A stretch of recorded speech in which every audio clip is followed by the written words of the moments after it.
So this is my grandson, Nate, okay? Nathan Wallace Kunkel.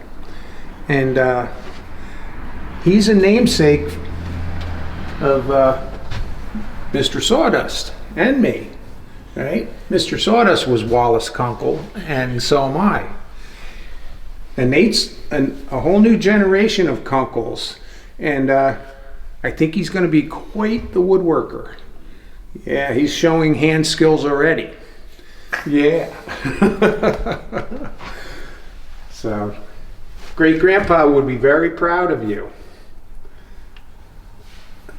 Nate's dad, Ben Kunkel, is one of my students now. He, as a younger man, wasn't very interested in woodworking, but now that he's been in the corporate world for a long time, he's now shown an interest because it's something new and fun. So he's one of my best students.